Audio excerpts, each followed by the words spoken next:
I want to start this video by saying you should manage your bees the way that you want to manage your bees. But I find people making mistakes all the time, and I just try to help people out. I want everybody to be successful at beekeeping. So I post a lot of stuff on my personal Facebook page. I post a lot of videos, and hopefully the information I can explain it in a way that makes sense to you and helps you better understand maybe some of the mistakes you might be making that makes your beekeeping year much harder than it needs to be. And this video is going to be a video that I see people making the same mistake every year, year after year after year after year, and then they wonder why they're losing their bees. So watch this video and let me know what you think down in the comments. Going to try to go over this one more time. It's about 60 some degrees outside. But I think that a lot of beekeepers cut their own throats because they get bee fever on those warm days, and they go in, they start inspecting hives and doing all this stuff and micromanaging, and that's not what bees need this time of year. So let me show you something, because I got asked this question from some posts and videos I made. I do not inspect my hives at all as far as getting into them and inspect them until after the 1st of April. And this is why. If we come up and we look at this hive right here, hopefully I don't get them too aggravated. All I'm looking for are how many bees are flying in and out, how many bees are at the entrance, and whether or not I can see pollen going in. So what I can do, I can ascertain the size of the cluster by how many guard bees there are at the entrance. I know whether or not I've got a queen or not, if they're bringing in pollen, because the only reason they're going to bring in pollen is if they're raising brood. So just by looking at this hive, I know that the queen is okay, they're raising brood, and it's a fairly decent cluster size. I don't need to get into this hive for any reason. If I get into the hive now, I risk squashing the queen, which you can't find another queen yet. The queens aren't going to be available for probably another 6 to 12 weeks. So I don't want to take any risk of damaging that queen.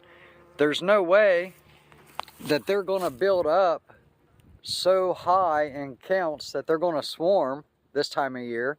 I mean, bees don't go from a coming out of winter cluster size to ready to swarm. It generally takes about 8 to 12 weeks for that to happen. We're many weeks off from that. We've only had a few really warm days.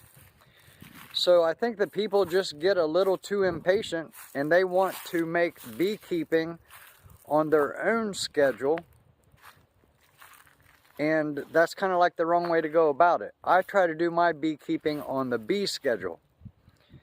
So what we know from the bee schedule is, doesn't really have anything to do with warm. What it has to do with is the longer day length will cause the queen to start laying a few eggs. She can't lay a lot of eggs because the cluster is small, and there has to be enough nurse bees to take care of those new eggs until they emerge. And over winter, the cluster size is getting smaller and smaller and smaller. Every week it goes by, more and more bees die, because in the first few warm days, that's what bees do. They drag the dead bees out. They're doing housekeeping. Then as the days get longer and longer and they finally start to get warmer, the queen will start to lay a few more eggs, but she still isn't all the way up to full production. Because what's going to control the number of eggs that a queen lays is the amount of resources coming in. They have to have enough pollen, they have to have enough nectar to be able to feed those and nurse those bees. So, you know, I just kind of think that people get too anxious, and they stab themselves in the foot over their own mistakes. So I used to lose, the first few years I was doing beekeeping, I used to lose hives all the time through my own mistakes. I'd open the hives up too early, then we'd get a huge cold spell or a week of rain or something, and they needed that propolis to insulate that hive. And I would just be out there doing like crazy stuff. I'd try to do splits, like we'd get a whole entire week of warm weather in March and I'd be out here doing splits because that's what everybody else, I thought everybody else was doing that. I'd lose those splits because it would just, we'd have some cold spell come in and a small cluster and a split just can't survive that. So I just finally learned what I do is I walk around, I look at the hives, I show you the videos. Usually I post videos like bees flying February 25th or whatever it was this year. But I didn't actually get into the hive. And I walk by them and I look at the hives. I don't get into them until at least the 1st of April. That's kind of like my date. That's when I found out that that works best for me. And what I do is I look at the 10-day forecast, and if any of those nights are getting down close to 30s or actually below about 45 or 50 degrees, I'll delay getting into the hives. Let me show you, here's another one. Let's look at it. Totally different hive, but I'm doing the same thing. I'm looking at the number of bees on the front of the hive. Is there pollen coming in?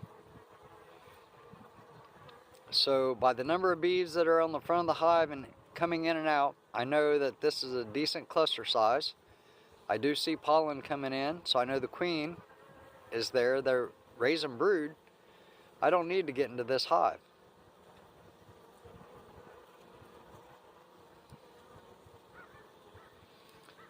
Now let me show you one that's weaker.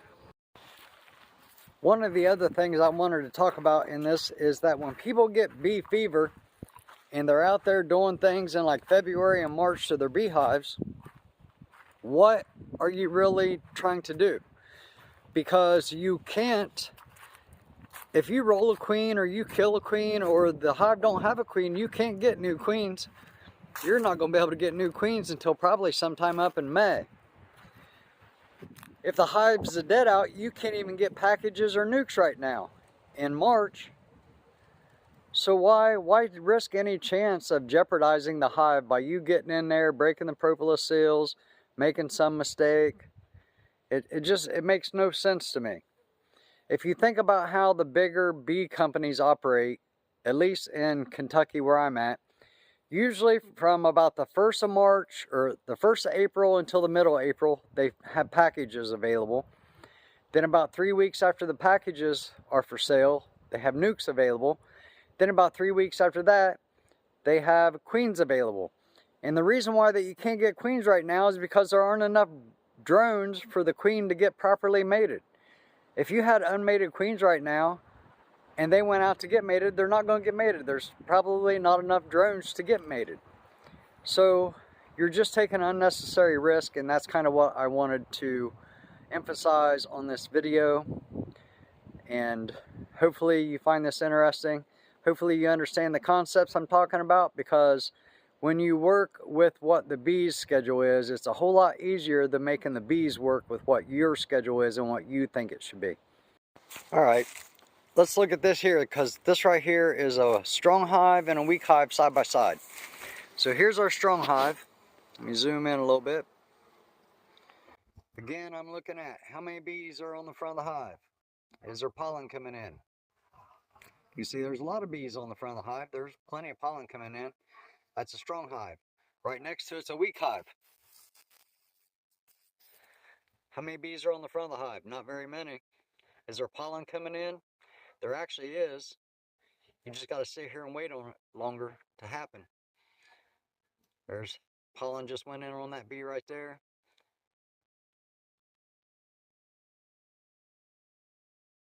Pollen coming in on that bee right there. So you see, I've never had to get in any of these hives. I know that both of these hives right here, they both have queens. That hive over there is much stronger and a larger cluster than this one over here though. You can tell just by looking at what's on the front of the hive. So what usually happens is the first warm days, when I finally do an inspection, I equalize the hives. So then these hives will both have about the same number of bees in it. That just makes management so much easier. I equalize the hives, but by me not getting into these hives too early, I'm not risking squashing the queen, rolling the queen. I'm not risking breaking the propolis seals and then we get a cold spell and the eggs and larvae that is in there gets chilled, and then having to watch the bees drag them out of the front of the hive, because once brood gets chilled, it kills them. They just drag them out. They're dead then. So I don't have to worry about none of that stuff. So my schedule is on the bee timeline and not the other way around. I'm not trying to force the bees to fit my schedule and when I think they should be doing things. I'm doing it the way the bees do it.